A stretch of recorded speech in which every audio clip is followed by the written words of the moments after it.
शेतकरी मित्र नमस्कार. जय श्री वैदिक. मी श्रीपाद बलखंडे आपल्या सर्वांचं सॉइल चार्जर टेक्नॉलॉजी मध्ये स्वागत करतोय. तर सातत्यानं शेतकऱ्यांकडून मागणी होती मित्रांनो, आले आणि हळद एससी वैदिक वापरून कशा प्रकारे व्यवस्थापन करता येईल आपल्याला, तर तीच माहिती घेऊन मी आज आपल्यासमोर आलेलो आहोत. सध्या आपण जर बघितलं आले आणि हळद लागवडीचा जो कालावधी आहे तो सुरू झालेला आहे, तर त्यामध्ये शेतकऱ्यांकडून बरेचसे असे सजेशन्स आले होते की सर आम्हाला सड लागते, करपा येतो आमच्या प्लॉटवर, तर त्याचं व्यवस्थापन आपण एससी वैदिक वापरून कशा प्रकारे करू शकतो. तर त्यासाठी ही सर्व माहिती घेऊन आलेलो आहे. चला तर मग सुरुवात करूया. तर बघूया हळद व आले पिकाची ओळख. हे दोन्ही जर पिकं मित्रांनो आपण बघितले तर ही सर्व मसाले वर्गातील प्रमुख नगदी पिकं आहेत. जगातील हळदीच्या उत्पन्नापैकी 80% उत्पादन भारतात होतं, त्यापैकी फक्त 15 ते 20% निर्यात केलं जातं. मित्रांनो याच्या मागचं एकमेव कारण म्हणजे आपल्याकडे ती गुणवत्तापूर्ण माल आपल्याला मिळत नाही. त्यामुळे जी आपण निर्यात करायला पाहिजे ते फक्त एक 20% आपण उत्पादन आपण निर्यात करू शकतो. तर आपल्याला जर आपण गुणवत्ता मिळवली तर नक्कीच आपण जास्तीत जास्त जो माल आहे तो आपण अदर कंट्रीज मध्ये निर्यात करू शकतो. हळदीचा वापर पावडर, कुरकुमीन, कुंकू, रंगनिर्मिती, अशा सुगंधी तेल अशा बऱ्याचशा कामांसाठी हळदी पिकाचा वापर करू शकतो. सोबतच त्यामध्ये औषधी गुणधर्म सुद्धा असतात. आल्याचा वापर तो रोजच्या स्वयंपाकात, मसाल्यात, सुंठ औषधीसाठी आपण वापरतो. महाराष्ट्रात प्रामुख्याने लागवड बघायला झालं तर सांगली, सातारा, नांदेड, हिंगोली व परभणी या जिल्ह्यांमध्ये आले व हळद पिकाचं क्षेत्र मोठ्या प्रमाणात आहे. आता डाळिंब आणि द्राक्ष पाठवत हळद पिके आपली प्रतिष्ठा गमावत आहे. मित्रांनो जर आपण बघितलं ज्या प्रकारे डाळिंबाचं झालं, द्राक्षाचं झालं, हे सर्व एकदम गुणवत्तापूर्वक फळ म्हणून आपण त्यांना ओळखत होतो, पण आता त्यांचा नावलौकिक कमी झालेला आहे. अगदी त्याचप्रमाणे जर आपण बघितलं तर हळद पिकही आपली प्रतिष्ठा गमावत आहे. त्यामागचं सगळ्यात महत्त्वाचं कारण म्हणजे काय आहे मित्रांनो, घटते क्युरोक्युमिनचे प्रमाण. दुसरी गोष्ट म्हणजे पीक शेतामध्ये सडण्याचे प्रमाण जे आहे ते वाढतं. पीक स्वतः औषधी असूनही स्वतःला वाचवू शकत नाही. आपण जर बघितलं हळदीमध्ये खूप मोठ्या प्रमाणात औषधी गुणधर्म असतात, पण औषधी गुणधर्म असून सुद्धा जी आपली हळद आहे ती पीक स्वतःच रक्षण करू शकत नाही. तर ते आपल्याला आपलं रक्षण कसं करेल मित्रांनो, बरोबर की नाही. त्यानंतर हळद पिकामध्ये वाढलेला रासायनिकचा वापर हळद पिकांचे औषधी गुणधर्म कमी होण्याचे प्रमुख कारण आहे. मित्रांनो जर ही औषधी गुणधर्म युक्त असलेलं पीक आहे, तर त्यासाठी हळदीला वाढीसाठी आपल्याला नैसर्गिक पोषण देणं अत्यंत गरजेचं आहे. आपण जर हळदी पिकाला केमिकलचे जर पोषण दिले तर आपण त्यापासून आपल्याला औषधी गुणधर्म कसे मिळतील हे आपण समजावून घेतले पाहिजे. तर हळद हे औषधी गुणधर्म युक्त पीक आहे आणि तिला नैसर्गिक पोषण दिलं तरच आपल्याला सर्व औषधी वनस्पतींना नैसर्गिक पालन पोषण लागते, तरच त्यामध्ये औषधी गुणधर्म वाढतात. जसं की आपण आता बघितलं, जर तुम्ही नैसर्गिक पोषण दिलं तरच त्या पिकामध्ये औषधी गुणधर्म वाढणार आहे आणि त्याचा आपल्याला दैनंदिन जीवनामध्ये फायदा होणार आहे. या सर्व समस्या हळद पीक कमजोर व अशक्त झाल्यामुळे येत आहे. या समस्या येण्याचं कारण काय, जे आपलं पीक आहे ते पूर्णपणे कमजोर आणि अशक्त झालंय, त्यामुळे आपण या बघितलेल्या सर्व समस्या आपल्याला उद्भवत आहेत. आता आपण बघूया हळद व आले पिकात येणाऱ्या प्रमुख समस्या. मित्रांनो ज्यावेळेस आम्ही शेतकऱ्यांशी चर्चा केला, त्यांच्यासोबत संभाषण केलं, तर त्यांच्याकडून आम्हाला काही प्रमुख समस्या जाणवल्या. त्यातली पहिली म्हणजे वाढ होत नाही. मित्रांनो जे काही पोषण देतात त्यामुळे काय होतं, पिकाची भूक भागवली जात नाही आणि पिकाची वाढ होत नाही. दुसरी गोष्ट म्हणजे उत्पादन व गुणवत्तेत घट होतं. साहजिकच आहे, जे आपण पोषण देतो त्यामुळे पिकाची भूक भागवली जात नाही, त्यामुळे येणारं उत्पादन कमी येतं आणि जी क्वालिटी आहे ती क्वालिटी मेंटेन राहत नाही. कंदकुज होतं, पानावर ठिपके येतात. बऱ्याच वेळा पाऊस वगैरे पडला की आपल्याला करपाची समस्या जाणवते, पानावर ठिपके यायला सुरुवात होतात आणि त्यानंतर आहे कंदमाशी व इतर काही किडी आहे. तर त्याबद्दल आपण पुढे सविस्तर बघूया. आता मित्रांनो समस्या येण्याचे प्रमुख कारण ते आपण पहिले बघून जाणून घेऊया. सगळ्यात महत्त्वाचं म्हणजे ढासळलेला मातीचा स्तर. आज जर आपण पूर्ण जगभरात बघितलं तर मातीचा जो स्तर आहे तो पूर्णपणे ढासळत गेला आहे. मातीतलं सेंद्रिय कर्बाचं प्रमाण अत्यंत खालावलेलं आहे मित्रांनो. त्यामुळे आपल्याला बहुतांश ज्या समस्या आहेत त्या ढासळलेल्या मातीच्या सेंद्रिय कर्बामुळे आपल्याला जाणवत आहेत. दुसरी गोष्ट म्हणजे मातीमध्ये वाढलेले विषाक्तीकरण व रासायनिकीकरण. मित्रांनो सेंद्रिय कर्ब तर खालावलेच आहे, पण त्यासोबत काय झालेलं आहे, जो आपण केमिकल खताचा अतिरिक्त वापर करतोय त्यामुळे आपली जमिनीचं काय झालंय, विषाक्तीकरण झालंय आणि संपूर्ण आपल्या ज्या मातीमध्ये आहे ते रासायनिक खतांचे विषारी अवशेष आपल्याला सापडत आहेत. त्यामुळे आपले जे कुठलं पीक असू द्या, हळद आणि आलेच नाही तर पीक कुठलं पण असू द्या, आपल्या सर्व पिकांमध्ये या दोन कारणामुळे भरपूर समस्या येत आहेत. या सर्वांवर मात करण्यासाठी एससी वैदिकचा सुंदर पर्याय समोर येतो. आपण जर बघितलं मित्रांनो, बरेच शेतकऱ्यांशी मी संपर्कात असतो, बऱ्याच शेतकऱ्यांना कॉल करतो, माहिती घेतो. तर शेतकऱ्यांना ज्या समस्या येतात तर त्याचं एकमेव उत्तर किंवा एकमेव समाधान जर काही असेल तर ते म्हणजे एसटी वैदिक पद्धतीने आले व हळद पीक व्यवस्थापन होईल. बघूया त्याबद्दल. मित्रांनो जमिनीची निवड. जर बघा मध्यम प्रतीची तसेच चांगला निचरा होणारी जमीन हवी. भारी, काळी, चिकट किंवा क्षारयुक्त जमीन प्रतिकूल आहे. प्रतिकूल म्हणजे ह्या प्रकारची जमिनीची निवड करू नये. चांगल्या उत्पन्नासाठी मध्यम काळी पोयट्याची पाण्याचा उत्तम निचरा होणारी जमीन असावी. भरपूर सेंद्रिय कर्ब असलेली जमीन उत्तम राहील. तर ह्या सगळ्या आपल्या झाल्या आपण जमीन कशी असावी याबद्दलची माहिती. पण मित्रांनो एक गोष्ट लक्षात ठेवा, हे आपण बघितलं, जर आपण इथं या ठिकाणी जरी वर्गीकरण बघितलं असेल कशी जमीन हवी, पण एक गोष्ट आपण या ठिकाणी लक्षात ठेवली पाहिजे, जर आपण सेंद्रिय कर्बाचं व्यवस्थित व्यवस्थापन जर केलं, योग्य व्यवस्थापन जर आपण सेंद्रिय कर्बाचं केलं, तर आपण कुठल्याही प्रकारच्या जमिनीमध्ये आलेवा आणि हळद हे पीक घेऊ शकतो. पुढे बघूयात. तर आता जाती बघूयात हळदीच्या व्हरायटी. सेलम, चायनीज सेलम, सिकंदर, या व्यतिरिक्त फुले स्वरूपा, कृष्णा, राजापुरी या जातींची लागवड हळदी पिकासाठी केली जाते. आता आल्याच्या जाती बघितलं तर औरंगाबादी, माहीम, गोदा, रिजाता या व्यतिरिक्त कालिकत, कोचीन, आसाम, भारत या जातींची तसेच बाहेरच्या देशातून आयात केलेल्या रिओडी, जांगरू, चायना, मारन, जमैका या जातींची लागवड केली जाते. आता आपण जर बघितलं आले पिकामध्ये तर माझ्या मते औरंगाबादी जी व्हेरायटी आहे त्याची जास्त प्रमाणात लागवड केली जाते. तरी मित्रांनो एक गोष्ट लक्षात ठेवा, व्हेरायटी आपल्याला फक्त माहिती असावी म्हणून आपण या ठिकाणी घेतलेली आहे. व्हेरायटीवर फारसा फोकस न देता तुम्ही मातीच्या पोषणावर भर द्यायला हवा. आपले एक आर्टिकल सुद्धा आहे, ते अवश्य तुम्ही ऑफिसला कॉल करून मागून घ्या. पिकाची व्हेरायटीपेक्षा तिला दिलेलं पोषण नक्कीच महत्त्वाचं असतं. त्यामुळे व्हेरायटीवर फारसा फोकस न करता तिच्या व्यवस्थापनावर आणि त्या पिकाच्या पोषणावर आपण भर दिला पाहिजे. मित्रांनो आता आपण एससीडी वैदिकचं शेड्यूल बघणार आहे. एससीडी वैदिक पद्धतीने पीक व्यवस्थापन कशा पद्धतीने करायला हवं, तर त्यामध्ये सगळ्यात पहिले बघूया एससीडी वैदिकचे काही नियम आहेत. मित्रांनो एससीडी वैदिकचे 3 नियम. तुम्ही जर एससीडी वैदिक तंत्रज्ञान वापरत असाल तर तुम्ही या 3 नियमांचा अवलंब करायलाच हवा. हे 3 नियम फॉलो करायलाच हवे. जर तुम्ही हे 3 नियम फॉलो न करता जर तुम्ही तंत्रज्ञान वापरत असाल तर तुम्हाला रिझल्ट मिळतील, पण अपेक्षित रिझल्ट मिळणार नाही. तुम्हाला जर अपेक्षित रिझल्ट हवे असतील तर तुम्हाला 3 नियम फॉलो करावे लागतील. त्यामध्ये पहिलं बघूया, 100% एससीडी वैदिकचा वापर पूर्ण क्षमतेसहित करायला हवा. आणि बघा केमिकलचा बिलकुल वापर नाही. म्हणजे एससीडी वैदिक जे शेड्यूल आहे ते तुम्हाला 100% फॉलो करायला हवं. जर तुमचं क्षेत्र जास्त असेल तर तुम्ही कमी क्षेत्रात वापरलं तरी चालेल, पण जे शेड्यूल आहे त्या शेड्यूलच्या अनुसारच तुम्ही पोषण द्यायला हवं. आणि त्यामध्ये महत्त्वाची गोष्ट म्हणजे कुठल्याही प्रकारचा केमिकलचा वापर करायचा नाही मित्रांनो आपल्याला. त्यानंतर मिल चार्जर शिवाय शेतामध्ये शेणखत वापरायचे नाही. मित्रांनो आपलं कॅटल आणि मिल चार्जर जे जनावरांच्या आरोग्यावर काम करणारे एक उत्पादन आहे, त्याचा वापर तुम्ही तुमच्या जनावरांसाठी केलेला असावा. आणि सोबत आपला जो वैदिकचा चारा आहे तो चारा देऊन तुम्ही गोमृत तयार केला असेल तर तेच शेण तुम्ही तुमच्या शेतामध्ये वापरायचं, अन्यथा दुसरं शेणखत वापरू नका. आपण जर बघितलं तर जे सड लागण्याची किंवा तुमच्या शेतामध्ये भरपूर ज्या समस्या येतात त्या अर्धवट निकस कुजलेल्या शेणामुळे येतात. त्याबाबत मी एक आर्टिकल सुद्धा लिहिलेलं आहे, ते पण आर्टिकल तुम्ही ऑफिसमध्ये कॉल करून मागू शकता. दुसरी गोष्ट म्हणजे फक्त वैदिकचा चारा आणि मिल चार्जर दिलेल्या जनावरांचंच शेण तुम्ही शेणखत म्हणून वापरायचं आहे. तिसरी गोष्ट म्हणजे शेतीमध्ये पाणी अमृतजल शिवाय वापरायचं नाही. मित्रांनो आपण जर बघितलं जमीन, हवा याबरोबरच आज आपलं रासायनिक खतांच्या अतिरिक्त वापरामुळे पाणी सुद्धा दूषित झालेलं आहे. त्यामुळे आपल्याला एक काळजी घ्यायची आहे. आपल्याकडे नवीन तंत्रज्ञान आलं आहे, त्यामुळे आपलं जे पाणी आहे ते जिवंत होतं, त्यामुळे आपलं पाणी एनर्जेटिक होतं. तर हे आपलं तंत्रज्ञान आहे ते अमृतजल आहे आणि ते अमृतजल वापरून पाणी तयार करूनच त्या पाण्याचा वापर तुम्ही स्प्रेसाठी आणि ड्रिंचिंग साठी करायचा आहे. मित्रांनो लागवडीच्या पद्धती आहेत सपाट वाफे पद्धत, सरी वरंबा पद्धत, रुंद वरंबा किंवा गादी वाफा पद्धत. तर या पद्धतीने तुम्ही लागवड करू शकता. आता सपाट वाफे पद्धत, कोयटा किंवा वाळू मिश्रित जमिनीत आले पिकाची लागवड अशा पद्धतीने केली जाते. जमिनीच्या उतारानुसार 2x1 मीटर किंवा 2x3 मीटरचे सपाट वाफे करावे. सपाट वाफेमध्ये लागवड 20x20 सेंटीमीटर किंवा 22x25x22x25 सेंटीमीटर अंतरावर करावी. सरी वरंबा पद्धत बघूया. पाटपाणी द्यायचे असल्यास लागवड सरी वरंबा पद्धतीने करावी. जर तुम्हाला तुमचं पाणी व्यवस्थापन पाटपाण्याने करत असाल तर तुम्ही ही पद्धत जी आहे ती वापरू शकता. हळदसाठी 75-90 सेंटीमीटर व आले पिकासाठी 45 सेंटीमीटर अंतरावर सऱ्या काढून घ्यावा. 2 सऱ्यांमधील अंतर 20 ते 25 सेंटीमीटर असायला हवे. सरी वरंबा पद्धतीचा आपण बघू शकतो जी जमीन तयार केलेली आहे त्यासाठी लागणारी. नंतर रुंद वरंबा किंवा गादी वाफा पद्धत या ठिकाणी तुम्ही बघू शकता मित्रांनो. ठिबक सिंचन किंवा तुषार सिंचन पद्धतीने लागवडीसाठी बियाण्याचे प्रकार बघूया मित्रांनो. मातृकंद किंवा त्याला जेटागड्डा म्हणतात, आकाराने मोठा भोवऱ्यासारखा, वजन 50 ग्रॅमपेक्षा जास्त असावं.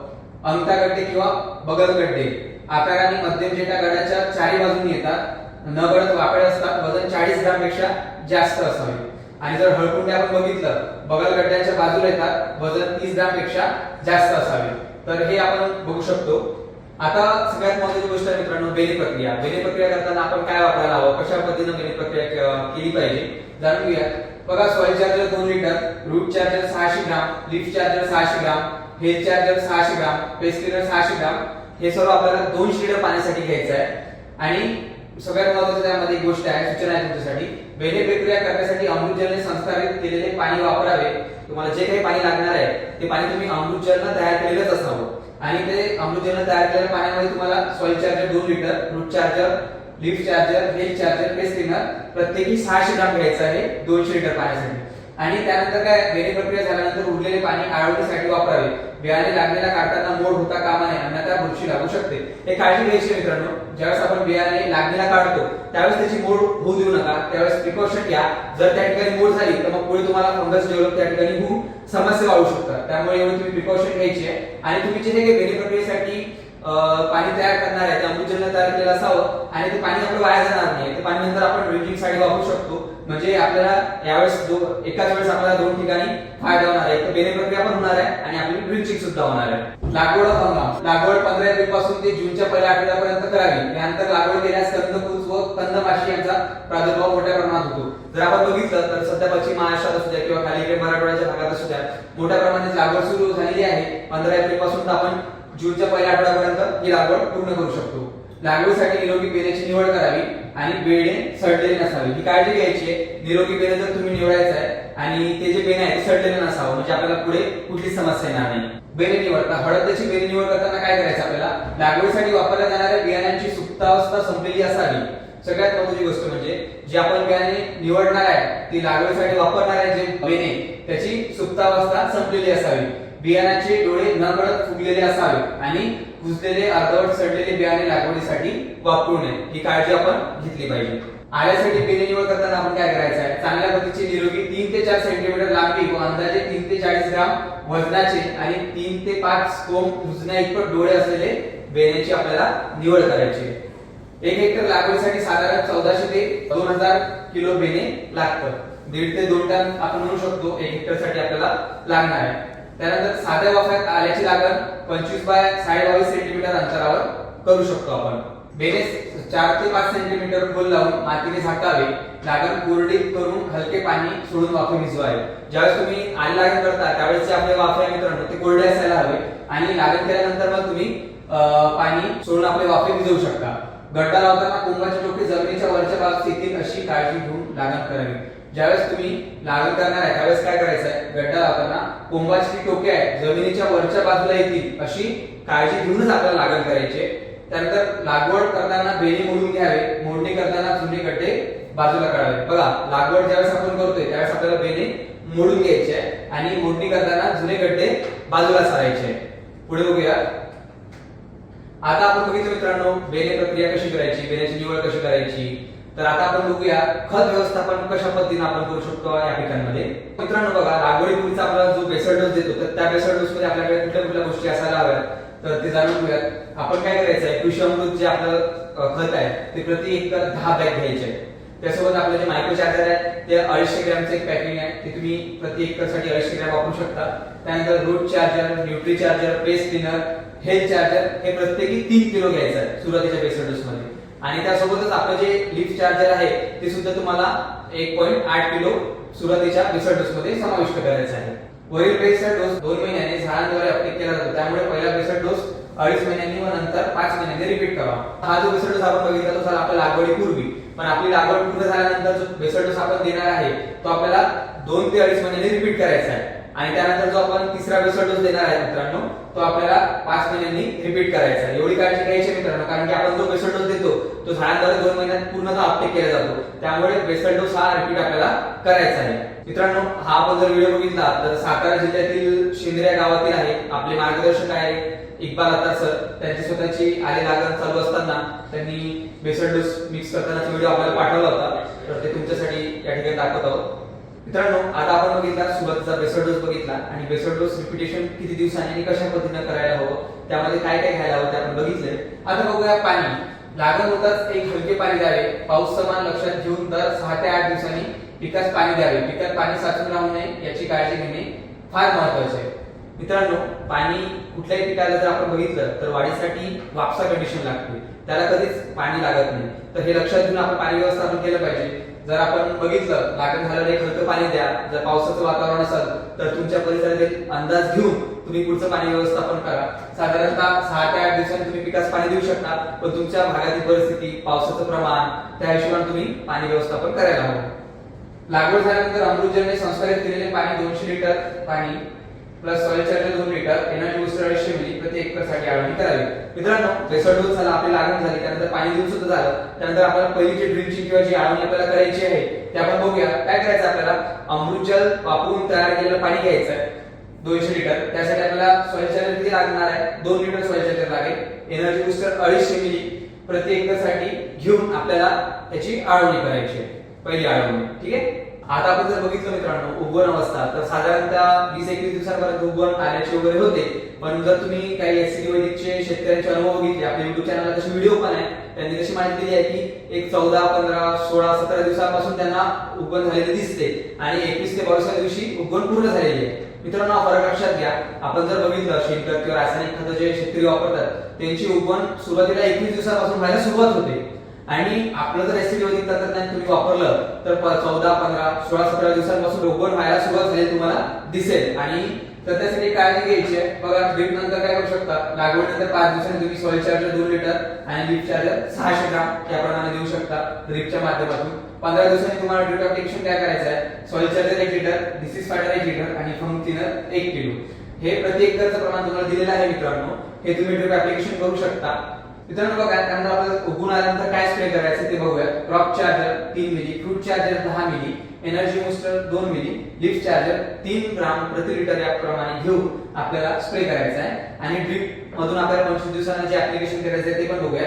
Leaf charger 600 gram, soil charger 2 litre प्रति एकर आपल्याला ड्रिपद्वारे ऍप्लिकेशन करायचं आहे. आता पुढची अवस्था बघूयात, वाढीची अवस्था. त्यामध्ये आपल्याला काय करायचं मित्रांनो, ड्रिप ऍप्लिकेशन सॉइल चार्जर घ्यायचा 1 लिटर, एनर्जी बूस्टर 250 मिली आणि लीफ चार्जर जे घ्यायचं आहे ते 600 ग्राम प्रति एकर घ्यायचं आहे. आणि या अवस्थेत तुम्ही स्प्रे काय करू शकता, क्रॉप चार्जर आहे, क्रॉप चार्जरचं प्रमाण दिलेलं आहे 3 मिली, फ्रूट चार्जर आहे 10 मिली प्रमाण घेऊ शकता. सोबत एनर्जी बूस्टरचं सुद्धा प्रमाण दिलेलं आहे 1 मिली. त्या लिटरनं तुम्ही प्रति लिटर साठी हे प्रमाण घेऊन तुम्ही स्प्रे करू शकता. पुढे बघूयात आपण. मित्रांनो, आपण सुरुवातीला लागवड करण्यापूर्वी एक बेसल डोस दिला होता. त्यानंतर आपण बघितलं की जे आपण बेसल डोस देतो तो 2 महिन्यांमध्ये झाडाद्वारे पूर्णपणे उचलला जातो, अपटेक केला जातो. तर आता आपल्याला बेसल डोसचं जे काय करायचं आहे, रिपिटेशन करायचं आहे. आपण तो एक सुरुवातीला लागवड केल्यापासून दुसऱ्या बेसल डोस मध्ये मधल्या स्पॅन मध्ये काय ट्रीटमेंट करायची ते आपण बघितली आहे. आता आपण बघूया की दुसऱ्या बेसल डोस मध्ये काय इन्क्लूड करायचं आपल्याला. तर याला आपण काय म्हणू शकतो, सेटिंगचा बेसल डोस. कारण की या काळामध्ये आले काय होतं, सेट होण्यासाठी, तयार होण्यासाठी सुरुवात होते. बघूया, त्यामध्ये सुद्धा काय, कृषी अमृत 10 बॅग घ्यायचे आहे एका एकरसाठी. आपलं मायक्रो चार्जर 250 ग्राम घ्यायचं आहे, root charger, nutri charger, paste cleaner आणि हेल्थ चार्जर हे 3 किलो. मित्रांनो लक्षात घ्या, हा आपला अपडेटेड फॉर्म्युला आहे RNPH K. म्हणजे ज्या प्रमाणात तुम्ही कृषी अमृत घेता त्याचप्रमाणे तुमचं वैदिकचं root charger, nutri charger, paste cleaner आणि हेल्थ चार्जर घेतलं पाहिजे. तर किमान root charger, nutri charger, paste cleaner आणि हेल्थ चार्जर हे प्रति एकर किमान 3 किलो तरी केलंच पाहिजे. त्याचा खूप मोठा फायदा तुम्हाला पुढे दिसून येईल. तर कृषी अमृत 10 बॅग झाला, मायक्रो चार्जर 250 ग्राम झालं, root charger, nutri charger, paste cleaner आणि हेल्थ चार्जर हे प्रत्येकी आपण 3 किलो घेतलाय. आणि यामध्ये चेंज केला मित्रांनो, आपण पहिले जर बघितलं आपण त्यामध्ये लीफ चार्जर ऍड केलं होतं. या ठिकाणी आपण सेटिंग चार्जर ऍड करतोय. त्याचं प्रमाण आहे 1.8 kg प्रति एकर आपल्याला ऍड करायचं आहे. आणि हा जो बेसल डोस आपण सांगितला आहे, हा बेसल डोस आपण लागवड करून 75 दिवसांनी परत रिपीट करायचा आहे. मित्रांनो, फुटवे जे आहे फुटवे आपल्याला वाढवायचे, त्यासाठी फुटव्यांसाठी काय पोषण द्यायचं ते जाणून घेऊया. ड्रिपच्या माध्यमातून तुम्ही सॉइल चार्जर देऊ शकता 1 ते 2 लिटर, एनर्जी बूस्टर 250 ते 500 मिली प्रति एकर पर्यंत तुम्ही त्याचं ऍप्लिकेशन करू शकता. त्यानंतर सोबतच तुम्ही काय करायचं आहे, सॉइल चार्जर 1 लिटर द्यायचं आहे आणि क्वालिटी चार्जर 600 ग्राम प्रति एकरचा ऍप्लिकेशन करायचं आहे. मित्रांनो, त्यासोबत तुम्ही ड्रिप मधून एक इन्स्टंट चार्जर पण ऍप्लिकेशन करू शकता. त्याचं प्रमाण 600 ग्राम आहे. सॉइल चार्जर जे आहे ते 1 लिटर घेऊ शकता. त्यासोबत दूध वापरायचं 2 लिटर. पण एक गोष्ट लक्षात ठेवा, तुम्ही जे दूध वापरणार आहे ते तुम्ही मिल्क चार्जर दिलेल्या जनावरांचंच असायला हवं. त्याशिवाय दूध वापरू नका. तुमच्याकडे नसेल तर तुम्ही, जनावर नसतील तर तुम्ही तुमच्या वितरकांकडे मागणी करा की तुम्हाला मिल्क चार्जरचे दूध उपलब्ध करून देतील. सोबत एनर्जी बूस्टर 250 मिली.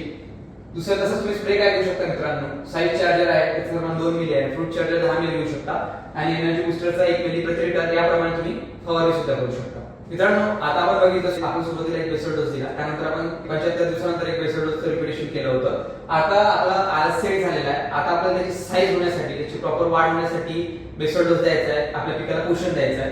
तर आपण बघूया त्यामध्ये आपण काय ऍड करायचं. तर आता जे आपण पहिले सुरुवातीला बेसल डोस दिले दोन्ही पण आपण RMPH K या नवीन अपडेटेड फॉर्म्युलानुसारच दिले आहे. अगदी त्याचप्रमाणे आपल्याला कृषी 10 बॅग घ्यायचं आहे प्रति एकर, मायक्रो चार्जरचं 250 ग्राम घ्यायचं आहे एक packet, root charger, nutri charger, paste cleaner आणि हेल्थ चार्जर हे प्रत्येकी 3 किलो घ्यायचं आहे. आणि या ठिकाणी आपण क्वालिटी चार्जरचा वापर करायचा आहे 1.8 किलो प्रति एकर याप्रमाणे हा बेसल डोस द्यायचा आहे. आणि हा जो बेसल डोस आहे हा लागवडीपासून 150 दिवसांनी तुम्ही देऊ शकता. मित्रांनो आता साईज साठी आपल्याला बघायचं आहे आपला आला जे आहे सेट झाला आला किंवा हळद जे आहे आपली सेट झाली आहे. त्यानंतर आपल्याला बघायचं आहे की आता साईज होण्यासाठी आपल्याला काय करायला हवं. ड्रिप ऍप्लिकेशन तुम्ही करू शकता soil charger 2 litre, energy booster 250 मिली प्रति एकर. सोबतच तुम्ही ड्रिपच्या माध्यमातून सॉइल चार्जर आणि क्वालिटी चार्जरचा सुद्धा वापर करू शकता. क्वालिटी चार्जरचा 600 ग्राम प्रति एकर प्रमाण आहे आणि सॉइल चार्जर तुम्ही 1 ते 2 लिटर प्रति एकर याप्रमाणे घेऊ शकता. सोबतच तुम्ही साईज साठी सुद्धा मित्रांनो इन्स्टंट चार्जर तुम्ही जर बघितलं तर इन्स्टंट चार्जर तुम्ही पिकाच्या कुठल्याही स्टेजला देऊ शकता. त्याचे खूप सारे फायदे तुम्हाला जाणून येईल. तुमचं पीक जे स्ट्रेस मधून बाहेर येतं, त्याला एनर्जी मिळते आणि सगळ्यात महत्त्वाचं मित्रांनो त्या इन्स्टंट चार्जरच्या वापरामुळे आपल्या पिकांमध्ये औषधी गुणधर्म तयार होतात. आणि आपण जर बघितलं आपलं जे पीक आहे आले आणि हळद हे आपण कशासाठी ओळखतो त्यामध्ये असलेल्या औषधी गुणधर्मांसाठी. तर नक्कीच आपल्याला त्यामध्ये जर औषधी गुणधर्म वाढवायचे असतील तर इन्स्टंट चार्जरचा वापर तुम्ही जास्तीत जास्त केला पाहिजे. तर बघूया साईड सुद्धा तुम्ही इन्स्टंट चार्जर 600 ग्राम देऊ शकता. त्यासोबत सॉइल चार्जर 1 लिटर आहे. जसं मी सांगितलं दूध हे मिल्क चार्जरच असायला हवं ते तुम्ही 1 ते 2 लिटर देऊ शकता. आणि एनर्जी बूस्टर 250 ते 500 मिली प्रति एकर याप्रमाणे तुम्ही इन्स्टंट चार्जरचं ऍप्लिकेशन करू शकता. सोबत आपला एक स्प्रे पण तुम्ही घेऊ शकता साईज चार्जर 2 ते 3 मिली प्रति लिटर, फ्रूट चार्जर घेऊ शकता सोबत 10 मिलीने आणि एनर्जी बूस्टर 1 मिली प्रति लिटर याप्रमाणे तुम्ही जर स्प्रे केला तर नक्कीच तुम्हाला साईज होण्यासाठी मदत होईल. आणि मित्रांनो साईज सोबत आपल्याला त्याची क्वालिटी, त्याची उत्पादकता, त्याचे साईज, त्यामध्ये क्वालिटी सोबत औषधी गुणधर्म आणायचे आहे. त्यासाठी आपण साईज सॉइल चार्जर सोबत क्वालिटी चार्जर सुद्धा वापरू शकतो 600 ग्राम प्रति एकर याप्रमाणे. सोबत आपला साईज चार्जरचा तुम्ही स्प्रे घेऊ शकता 2 मिली, फ्रूट चार्जर 10 मिली याप्रमाणे, सोबत एनर्जी बूस्टर 1 मिली याप्रमाणे घेऊन तुम्ही साईजच्या काळामध्ये हे ऍप्लिकेशन करू शकता. हे सगळं केल्यानंतर मित्रांनो आपण एक माहिती देऊया की या पिकामध्ये येणाऱ्या प्रमुख किडी. एक सगळ्यात महत्त्वाची म्हणजे कंदमाशी असते. सोबत पाणी गुंडाळणारी अळीचा सुद्धा प्रादुर्भाव आपल्याला जाणवतो. खोड पोखरणारी अळी असू द्या किंवा सूत्रकृमी असू द्या, या सर्व किडींचा जर आपल्याला प्रादुर्भाव जाणवला तर आपल्याला काय ट्रीटमेंट करायची आहे पुढे जाणून घेऊया. मित्रांनो जर तुम्हाला कंदमाशीचा प्रादुर्भाव जाणवला तर तुम्ही ड्रिपच्या माध्यमातून ट्रीटमेंट करू शकता. इन्स्टंट चार्जर 600 ग्राम, आपलं मिल्क चार्जर वापरल्या जनावरांचं दूध 2 लिटर, सोबत तुम्ही आपलं पेस्ट क्लीनर जे आहे जे पिकांमध्ये आंतरिक संरक्षण प्रणाली विकसित करतं ते 600 ग्राम, सॉइल चार्जर 2 लिटर आणि एनर्जी बूस्टर 250 मिली 250 मिली प्रति एकर याप्रमाणे जर तुम्ही ड्रिप ऍप्लिकेशन केलं तर तुम्हाला हा प्रादुर्भाव जाणवणार नाही. त्यानंतर बघूया दुसरी मेथड समस्या जाणवतो मित्रांनो पाणी गुंडाळणारी जी अळी असते आपण या ठिकाणी बघू शकतो. तर तिचा एक प्रादुर्भाव आपल्याला शेतकऱ्यांना मोठ्या प्रमाणात जाणवतो. त्यासाठी सुद्धा तुम्ही ही ट्रीटमेंट जी आहे जी मी तुम्हाला सांगितलेली आहे तर ती ट्रीटमेंट तुम्ही फॉलो करू शकता. तिसरी समस्या आहे मित्रांनो खोड पोखरणारी अळी. खोड पोखरणाऱ्या अळीसाठी सुद्धा तुम्ही इन्स्टंट चार्जरचे ऍप्लिकेशन करू शकता. त्यानंतर पुढची आपली एक मोठी समस्या येते ती बघूया. मित्रांनो आणखी जर आपण बघितली मुख्य समस्या आहे म्हणजे निमॅटोडची जाणवते. मित्रांनो निमॅटोडसाठी आपल्याला सगळ्यात बेस्ट ऑप्शन म्हणजे एकच आहे की आपण RMPH K हा जो नवीन फॉर्म्युला लॉन्च केला आहे त्या फॉर्म्युल्यानुसार आपल्याला काय करायचं आहे बेसल डोस द्यायचा आहे. तुम्ही हा जर फॉर्म्युला वापरून बेसल डोस दिला तर नक्कीच हा प्रादुर्भाव कमी होईल. सोबत तुम्ही ड्रिप ऍप्लिकेशन सुद्धा करू शकता. त्यामध्ये रूट चार्जर आहे 1.2 किलो, न्यूट्री चार्जर 1. यामध्ये ड्रिप ऍप्लिकेशन सुद्धा करू शकता. Root charger 1.2 kilo, nutri charger 1.2 kilo, soil charger 1 litre आणि 8 दिवसात तुम्हाला ऍप्लिकेशन करायचं आहे. Health charger 600 gram, soil charger 1 litre प्रत्येक एकर आपल्याला ड्रिप द्यायचं. वरील दोन्ही ट्रीटमेंट 8 दिवसाच्या अंतराने तुम्हाला रिपीट करायचे आहे. आणि सगळ्यात सोबत एक दुसरा उपाय आपण या ठिकाणी बघूया तो म्हणजे पेस्ट क्लीनर 1200 ग्राम, डिसीज फायटर 500 मिली आणि सॉइल चार्जर 1 लिटर. तर या दोन्ही उपायापैकी तुम्ही एक उपाय करा आणि ती उपाय करताना एक गोष्ट लक्षात ठेवा मित्रांनो की RMPH K या फॉर्म्युल्यानुसार बेसल डोस देणं खूप महत्त्वाचं आहे. या फॉर्म्युल्यानुसार बेसल डोस तुम्ही दिला आणि त्यानंतर जर तुम्ही ट्रीटमेंट केली तर नक्कीच हा प्रादुर्भाव थांबेल. आणि तुम्हाला निमॅटोड काय आहे हे जाणून घ्यायचं असेल तर त्यासाठी अधिक माहिती घ्यायची असेल तर तुम्ही आमच्या ऑफिसला संपर्क करू शकता. त्यासाठी आपल्याला काही निमॅटोड हा मातीतला लपलेला चोर आहे हा एक लेख आहे तो त्या लेखची तुम्ही मागणी करा आणि अभ्यास करा. तुम्हाला याबद्दल सविस्तर माहिती मिळेल. मित्रांनो आता आपण कीडबद्दल माहिती बघितली या पिकांमध्ये. आता आपण प्रमुख जे रोग या पिकांमध्ये आपल्याला जाणवतात त्याबद्दल सविस्तर माहिती घेणार आहोत. बघूया कंदकुज, पानावरील ठिपके आणि मर रोग हे 3 मुख्य रोग या पिकांना होतात आणि या 3 रोगाने बऱ्यापैकी सर्व शेतकरी जे आहेत ते समस्याग्रस्त जाणवतात. तर आपण वन बाय वन बघूयात. बघा मित्रांनो, कंदकुज जर आपण बघितलं तर कंद कुजतात. दुसरी गोष्ट म्हणजे पानावर ठिपके, लिप स्पॉट म्हणतो आपण. आणि तिसरी गोष्ट म्हणजे मररोग. हे तीन मेजर समस्या आहेत मित्रांनो. तर आपण बघितलं तर पानावर ठिपके, बऱ्याच वेळा पाऊस जर झाला, बऱ्याच वेळा गणपतीच्या आधीच्या काळामध्ये सप्टेंबर ऑगस्ट सप्टेंबरमध्ये मोठ्या प्रमाणात पाऊस होतो, तर आपल्याला या समस्या जाणवायला सुरुवात होतात. आणि मित्रांनो, एक विशेष गोष्ट म्हणजे सर्व तिन्ही जे रोग आहेत ते सर्व बुरशीजन्य आजार आहेत. तर यावर आपल्याला कशा प्रकारे ट्रीटमेंट करायची आहे हे आपण पुढे बघूया. तर बघा, सर्व बुरशीजन्य रोग आहेत व हा रोग जो आहे कमजोरीमुळे होतो, त्यामुळे सर्वप्रथम पोषण वाढवले. मित्रांनो, आपलं एससीडी वैदिक तंत्रज्ञान जे आहे, सॉइल चार्जर टेक्नॉलॉजी, ही मित्रांनो मातीच्या पोषणावर, मातीच्या आरोग्यावर काम करणारं तंत्रज्ञान आहे. आज जर आपण बघितलं तर शेतकरी मित्र शेतामध्ये रोगांशी लढत आहेत. पण रोग काय आहे? रोग म्हणजे पोषणाचा अभाव आहे. रोग कशामुळे येतो? रोग कमजोरीमुळे येतो. तर त्यामुळे आपण सर्वांनी एक गोष्ट समजून घेतली पाहिजे, आपण रोगावर काम न करता आपण पोषणावर काम केलं पाहिजे. आणि आज आपण मातीचं जर योग्य पोषण केलं तर आपला समस्या जाणवणार नाही. तर लक्षात घ्या, हे जे रोग आले ते मातीमध्ये असलेल्या कमजोरीमुळे निर्माण झाले आहे. तर त्यामुळे आपल्याला बेसल डोस देऊन मातीचं पोषण करणं गरजेचं आहे सुरुवातीला. त्यानंतर तुम्ही काय ट्रीटमेंट करू शकता मित्रांनो? ड्रिपच्या माध्यमातून डिसीज फायटर 1 लिटर आणि सॉइल चार्जर 2 लिटर प्रति एकर तुम्ही त्याचं ड्रिप ऍप्लिकेशन करू शकता.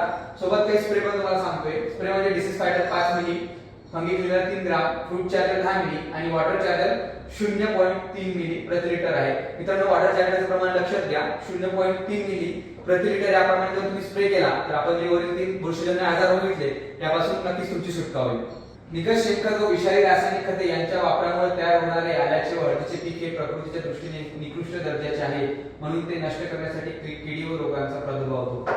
मित्रांनो, मी जसं आपण सुरुवातीलाच बघितलं यामध्ये की आले आणि हळद हे जे पीक आहे हे औषधी गुणधर्मयुक्त पीक आहे. आणि या पिकाला वाढीसाठी काय हवं असतं? नैसर्गिक पोषण हवं असतं. आपण जर आज बघितलं तर बरेच शेतकरी अर्धवट निकष कुजलेल्या शेणखताचा वापर करतात. मित्रांनो, शेणखत जर बघितलं तर हा काय बेस आहे आपल्या शेतीमधला.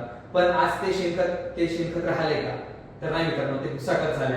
आपले जनावर झाले हायब्रिड, त्यांना आपण केमिकल युक्त चारा देतोय, त्यामुळे येणारं शेण हे शेणखत नसून भुसाखत येते. त्यामुळे सुद्धा आपल्याला बऱ्याच समस्या जाणवतात. रासायनिक खत जे आपण देतो ते खरंच मातीचं अन्न आहे का? त्याची आवश्यकता किती टक्के आहे? हे सगळ्या गोष्टी आपण अभ्यासून बघच आपण जर पीक व्यवस्थापन केलं तर आपल्याला नक्की फायदा होईल. तर आपण समजून घेतलं पाहिजे की निकष शेणखत व विषारी रासायनिकचे जर आपण पोषण दिलं तर आपलं पीक हे नक्की समस्याग्रस्त राहणार आहे आणि कुठल्या प्रकारचे औषधी गुणधर्म त्यामध्ये येणार नाही. तर तुम्हाला औषधी गुणधर्म हवे असतील तर या नैसर्गिक पिकाला तुम्ही प्राकृतिक पोषण देणं अत्यंत गरजेचं आहे. मित्रांनो, मला सांगा, जर भाकर बनवली सर्वप्रथम तो कोण खातं?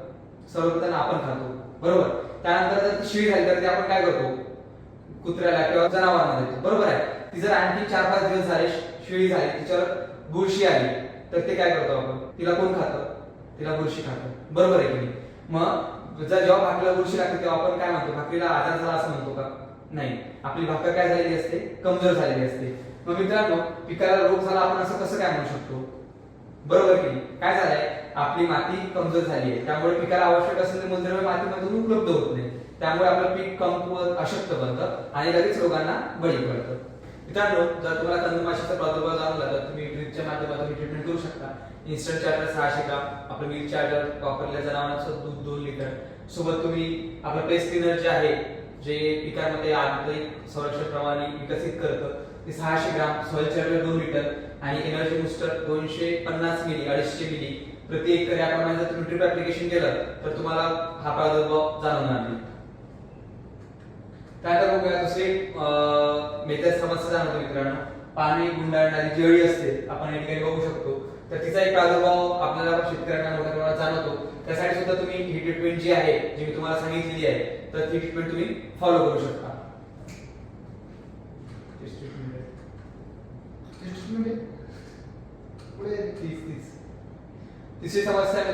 तिसरी समस्या आहे मित्रांनो, खोड पोखरणारी अळी. खोड पोखरणाऱ्या अळीसाठी सुद्धा तुम्ही इन्स्टंट चार्जरचे ऍप्लिकेशन करू शकता. त्यानंतर पुढची आपली एक मोठी समस्या येते ती बघूया. हा, निमॅटोड होतं काय? सूत्रकृमी होती. हे बरोबर चाललंय ना? सूत्रकृमी होती. हा, बॅक जाऊ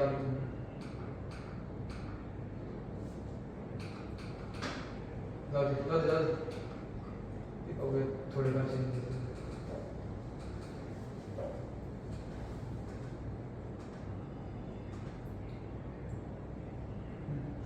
हे नाही घ्यायचं का? घ्यायचं इथं खाली असं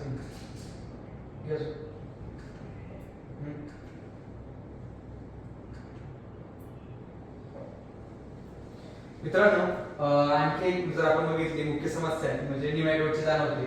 तर बघा, निमॅटोड हा एक मित्रांनो, निमॅटोडसाठी आपला सगळ्यात बेस्ट ऑप्शन म्हणजे एकच आहे की आपण RNPH K हा जो नवीन फॉर्म्युला लॉन्च केला आहे त्या फॉर्म्युल्यानुसार आपल्याला काय करायचं आहे, बेसोड डोस द्यायचा आहे. तुम्ही हा जर फॉर्म्युला वापरून बेसोड डोस दिला तर नक्कीच हा प्रादुर्भाव कमी होईल. सोबत तुम्ही ड्रिप ऍप्लिकेशन सुद्धा करू शकता. त्यामध्ये रूट चार्जर आहे 1.2 किलो, न्यूट्री चार्जर 1.2 किलो. यामध्ये एक ड्रिप ऍप्लिकेशन सुद्धा करू शकता. Root charger 1.2 kilo, nutri charger 1.2 kilo, soil charger 1 litre आणि 8 दिवसात तुम्हाला ऍप्लिकेशन करायचं आहे. Health charger 600 gram, soil charger 1 litre प्रत्येक एकर आपल्याला ड्रिप द्यायचं. वरील दोन्ही ट्रीटमेंट 8 दिवसाच्या अंतराने तुम्हाला रिपीट करायचे आहे. आणि सगळ्यात सोबत एक दुसरा उपाय आपण या ठिकाणी बघूया, तो म्हणजे पेस्ट क्लीनर 1200 ग्राम, डिसीज फायटर 500 मिली आणि सॉइल चार्जर 1 लिटर. तर या दोन्ही उपायापैकी एक उपाय करा आणि ती उपाय करताना एक गोष्ट लक्षात ठेवा मित्रांनो की RNPH K या फॉर्म्युल्यानुसार बेसोड डोस देणं खूप महत्त्वाचं आहे. या फॉर्म्युल्यानुसार बेसोड डोस तुम्ही दिला आणि त्यानंतर जर तुम्ही ट्रीटमेंट केली तर नक्कीच हा प्रादुर्भाव थांबेल. आणि तुम्हाला निमॅटोड काय आहे हे जाणून घ्यायचं असेल तर त्यासाठी अधिक माहिती घ्यायची असेल तर तुम्ही आमच्या ऑफिसला संपर्क करू शकता. त्यासाठी आपल्याला काही निमॅटोड हा मातीचा लपलेला चोर आहे, हा एक लेख आहे, तो त्या लेखची तुम्ही मागणी करा आणि अभ्यास करा. तुम्हाला याबद्दल सविस्तर माहिती मिळेल.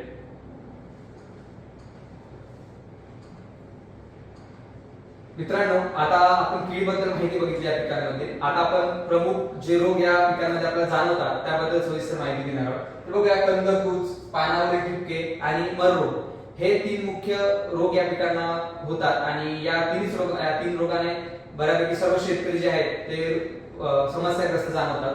तर आपण वन बाय वन बघूयात. बघा मित्रांनो, कंदकुज जर आपण बघितलं तर कंद कुजतात. दुसरी गोष्ट म्हणजे पानावर ठिपके, लिप स्पॉट म्हणतो आपण. आणि तिसरी गोष्ट म्हणजे मर रोग. हे 3 मेजर समस्या आहेत मित्रांनो. तर आपण बघितलं तर पानावर ठिपके, बऱ्याच वेळा पाऊस जर झाला, बऱ्याच वेळा गणपतीच्या आधीच्या काळामध्ये ऑगस्ट सप्टेंबरमध्ये मोठ्या प्रमाणात पाऊस होतो तर आपल्याला या समस्या जाणवायला सुरुवात होतात. तर आपण बघूया या पद्धतीने यावर आपल्याला काय उपाय करायचा. तर आता आपण जर आणि मित्रांनो, एक विशेष गोष्ट म्हणजे सर्व तिन्ही जे रोग आहेत ते सर्व बुरशीजन्य आजार आहेत. तर यावर आपल्याला कशा प्रकारे ट्रीटमेंट करायची आहे हे आपण पुढे बघूया. मित्रांनो बघा, सर्व बुरशीजन्य रोग आहेत व हा रोग जो आहे कमजोरीमुळे होतो, त्यामुळे सर्वप्रथम पोषण वाढवले. मित्रांनो, आपलं SCT वैदिक तंत्रज्ञान जे आहे, सॉइल चार्जर टेक्नॉलॉजी, ही मित्रांनो मातीच्या पोषणावर, मातीच्या आरोग्यावर काम करणारे तंत्रज्ञान आहे. आज जर आपण बघितलं तर शेतकरी मित्र शेतामध्ये रोगांशी लढत आहेत. पण रोग काय आहे? रोग म्हणजे पोषणाचा अभाव आहे. रोग कशामुळे येतो? रोग कमजोरीमुळे येतो. तर त्यामुळे आपण सर्वांनी एक गोष्ट समजून घेतली पाहिजे, आपण रोगावर काम न करता आपण पोषणावर काम केलं पाहिजे. आणि आज आपण मातीचं जर योग्य पोषण केलं तर आपल्याला समस्या जाणवणार नाही. तर लक्षात घ्या, हे जे रोग आले ते मातीमध्ये असलेल्या कमजोरीमुळे निर्माण झाले आहे. तर त्यामुळे आपल्याला बेसल डोस देऊन मातीचं पोषण करणं गरजेचं आहे सुरुवातीला. त्यानंतर तुम्ही काय ट्रीटमेंट करू शकता मित्रांनो, ड्रिपच्या माध्यमातून डिसीज फायटर 1 लिटर आणि सॉइल चार्जर 2 लिटर प्रति एकर तुम्ही त्याचं ड्रिप ऍप्लिकेशन करू शकता.